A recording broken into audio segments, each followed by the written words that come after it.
I bring greetings to you in the name of Jesus Christ. நம்ம இப்போ வாசிக்க போகிற வசனம் எல்லாத்துக்கும் இப்போ ஆல்ரெடி தெரிஞ்சிருக்கும். இதுதான் கடைசி வசனம் இல்லை? ஆமாம். லூக்கா 23:46. அவர் எப்படி சொல்கிறாராம்? என்னோட ஆவியை உங்கள் கருத்தில் ஒப்படைக்கிறேன் அப்படின்னு சொல்லி எப்படி சொல்கிறாராம்? மகா சத்தமாக சொல்கிறாரு. அடிப்பட்டா நம்ம எப்படி பேசுவோம்? சின்னதாக ஆப்ரேஷன் முடிச்சுட்டு வந்தால் நம்ம எப்படி பேசுவோம்? மெதுவாக பேசுவோம்ல. ஆனால் அவர் எப்படி சொல்கிறாராம்? மகா சத்தமாக சொல்கிறாராம். ஏசப்பாவோட சாவு எப்படி இருந்துச்சு? அவரோட சிலுவையில் அரைஞ்சது it was not a natural death. அவருக்கு இயற்கையான சாவு இல்லை.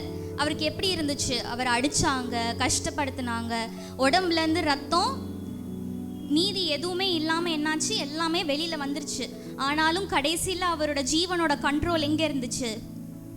அவரோட கையில் இருந்துச்சு. அவர் ஒப்பு கொடுக்காம அவரோட ஜீவன் ஒப்பு கொடுக்கப்படாது அப்படின்ற பட்சத்தில் தான் அவர் என்ன பண்ணுறாரு? தன்னோட ஜீவனை என்ன பண்ணுறாரு? யார் கையில் ஒப்பு கொடுக்குறாரு? பிதாவோட கையில் ஒப்பு கொடுக்குறாரு.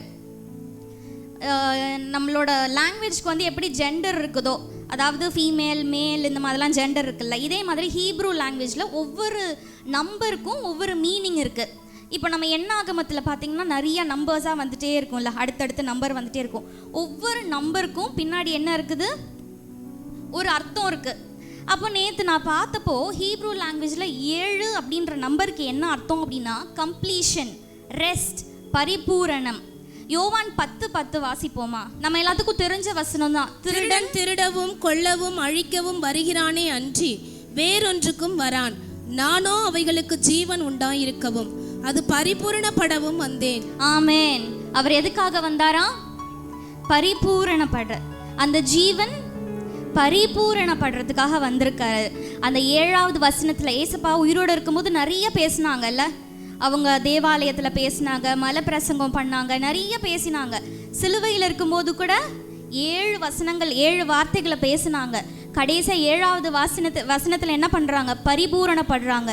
நம்மளோட ஆவியை அவரோட கையில் ஒப்பு கொடுக்கறது தான் பரிபூரணம். அவரோட கண்ட்ரோல் யார் கையில் இருந்துச்சு? அவர் கையில் தான் இருந்துச்சு. அப்போது நம்ம கூட சில நேரத்தில் ஓகே நம்ம அடி வாங்கியாச்சு, உடம்புல இனிமேல் ரத்தம் கிடையாது, பலன் கிடையாது, இனிமேல் எல்லாமே முடிஞ்சிருச்சு அப்படின்ற பட்சத்தில் கூட நம்மளோட ஜீவன், நம்மளோட சிச்சுவேஷன் யாரோட கண்ட்ரோலில் இருக்குது தெரியுமா? ஏசப்பாவோட கையில் இருக்குது. 2வது காரியம் நான் சொல்கிறேன். அவர் மரித்ததுக்கப்புறம் 7 வார்த்தைகளை பேசினதுக்கப்புறம் அவர் என்ன பண்ணலை? பேசலை. அப்போ அங்கே என்ன இருந்துச்சு?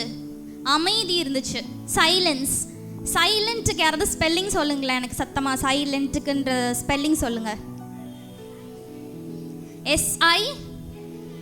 ஆமாம். அந்த வார்த்தையை திரும்பி எப்படி ரீஅரேஞ்ச் பண்ணலாம்? அதுக்குள்ளே இன்னொரு வார்த்தை மறைஞ்சிருக்கு அந்த சைலண்ட்டுன்ற வார்த்தைக்குள்ளே. பார்ப்போம் நீங்கள் சீக்கிரமாக கண்டுபிடிக்கிறீங்களான்னு. 5 செகண்ட்ஸ் டைம் கொடுக்குறேன். 5 4 3 2 1. ஓகே. அந்த சைலண்ட்ன்ற வேர்டுக்குள்ளே இன்னொரு வேர்டு இருக்குது. லிசன்.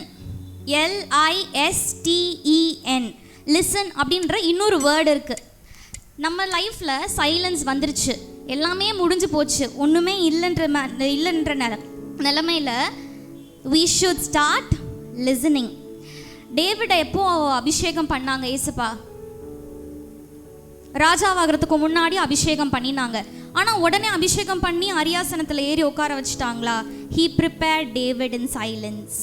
கீழ்ப்படிஞ்சிருக்க சொல்லி கொடுத்தாங்க, யுத்தம் பண்ண சொல்லி கொடுத்தாங்க. இப்படி ஒவ்வொன்றுக்கும் என்ன பண்ணாங்க? பழக்க வச்சாங்க. அதே போல் after a silence we must listen. The silence will not prevail for long. ரொம்ப நாள் அந்த அமைதி நீடிச்சிடாது. 3வது நாள் என்னாச்சு? அவர் திரும்பி உயிரோட வந்தார்ல. அவர் சொல்லியபடியே உயிரோடு வந்தார். எல்லா இடத்துலையும் பாருங்களேன், அவர் உயிர்த்தெழுந்தார் அப்படின்றத அது முன்னாடி ஒரு அட்வர்பாக என்ன இருக்குன்னா, அவர் சொல்லியபடியே. நம்ம லைஃப்பில் அவர் கொடுத்த வாக்கு தத்தத்தின்படியே, அவர் சொல்லியபடியே உயிர்த்தெழுந்தார். நம்மளும் வாக்கு தத்தம் கிடச்சிருச்சு, அந்த வாக்கு தத்தத்தை வச்சு ஜோம் பண்ணி டயர்ட் ஆகிட்டோமா? அந்த 3வது நாள் முடியும் பொழுது, அந்த சைலன்ஸ் முடியும் பொழுது, அந்த சைலன்ஸை நம்ம கவனிக்கும் பொழுது 3வது நாள் அவர் சொல்லியபடியே, அவருக்கு நமக்கு வாக்கு தந்தபடியே என்ன பண்ணுவார்? உயிரோட வருவார். நிறைய பேர் நமக்கு இன்றைக்கி ஹாப்பி குட் ஃப்ரைடே அப்படின்னு விஷ் பண்ணியிருப்பாங்க இல்லை? உங்களுக்குலாம் வந்துச்சான்னு தெரில. ஆனால் எனக்கு நிறைய பேர் எல்லா வருஷமும் ஹாப்பி குட் ஃப்ரைடேன்னு விஷ் பண்ணுவாங்க. அப்போது எனக்கு சின்ன வயசுலாம் புரியாது. நானும் வந்து ஹாப்பி குட் ஃப்ரைடே அப்படின்னு விஷ் பண்ணுவேன். ஆனால் இப்போ நானும் ஹாப்பி குட் ஃப்ரைடே அப்படின்னு மனசார விஷ் பண்ண ஆரம்பிச்சிட்டேன். ஏன் தெரியுமா? ஆதியில் ஏதேன் தோட்டத்தில் எந்த பாவம் நம்மளை பிரிச்சுதோ அந்த பாவத்தை என் பிள்ளை சுமக்க வேண்டாம், என் மகன் சுமக்க வேண்டாம், என் பிள்ளை சுமக்க வேண்டாம், நான் சுமந்து ஒரே தரம் பலியாகிறேன் அப்படின்னு சொல்லி என்ன பண்ணார்? நமக்காக, நம்மளை சொந்தம் கொண்டாடணுன்றதுக்காக அவர் அதை ஏற்றுக்கிட்டாரு.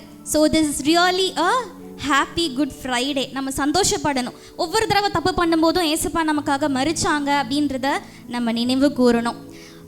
நான் ஏசப்பா மறிச்சிட்டாங்க, அதுக்கப்புறம் என்ன பண்ணாங்க அப்படின்னு சொல்லி நான் பைபிளில் அதுக்கப்புறம் நம்ம என்ன நிறைய பேர் சொன்னாங்கல்ல, நம்ம என்ன பண்ணணும்? பிதாவானவர் எப்படி இருந்தாரோ அதே மாதிரி நம்ம இருக்கணும், நம்ம அப்பா எப்படி இருக்காங்களோ அதே மாதிரி இருக்கணும் அப்படின்னு சொன்னாங்கல்ல. அப்போது நம்ம எப்படி இருக்கணும்? அவர் நம்மளுக்கு வாழ்ந்து காட்டிட்டு போயிருக்காரு. அப்போ அவரோட ஃபுட் ஸ்டெப்ஸை நம்ம எப்படி ஃபாலோ பண்ணணும் அப்படின்னு சொல்லிட்டு நான் பைபிளில் தேடும்பொழுது அன்புன்ற ஒரே வார்த்தையை நான் எழுதிட்டேன். எனக்கு வந்து ஃபஸ்ட்டு ஞாபகம் வந்துச்சு அந்த வார்த்தை, நான் எழுதிட்டேன். அதுக்கப்புறம் என்ன பண்ணாருன்னு நான் திருப்பி படிக்கும்போது அதை தவிர என்னால் வேறு எதுவுமே கண்டுபிடிக்க முடியல. அவள் பண்ண எல்லாத்துக்கும் பின்னாடி ஒரு சீக்ரெட் இன்க்ரீடியண்ட்டாக இருந்தது. என்னது? அன்பு. சுகப்படுத்தினார், அதுக்கு பின்னாடி அன்பு இருந்துச்சு. ஜட்ஜ் பண்ணலை யாரையும். தன்னை தேடி வந்த பொண்ணை என்ன பண்ணார்? கல்லெறிஞ்சு அவர்கிட்ட ஷெல்டருக்காக ஒரு பொண்ணு வருவாள், அப்போ என்ன பண்ணார்? அவளை பாதுகாத்தார். போ இனி பாவம் செய்யாதே. அவர் பாவத்துக்கு துணையாக இல்லை, போ இனி பாவம் செய்யாதேன்னு சொன்னார். அந்த பொண்ணுக்கும் என்ன பண்ணார்? ஜட்ஜ்மெண்டலாக இல்லை, அங்கேயும் என்ன பட்டுச்சு? அவரோட அன்பு வெளிப்பட்டுச்சு. ஒவ்வொரு இடத்துலையும் அவரோட அன்பு வெளிப்பட்டுச்சு. அவர் இந்த பூமியில் வாழும்போது எப்படி இருந்தார்? அன்பாகவே இருந்தார். தேவன் அன்பாகவே இருந்தார். Yes, even after 2025 years, Jesus loves you with the same love. God bless you. Glory be to God.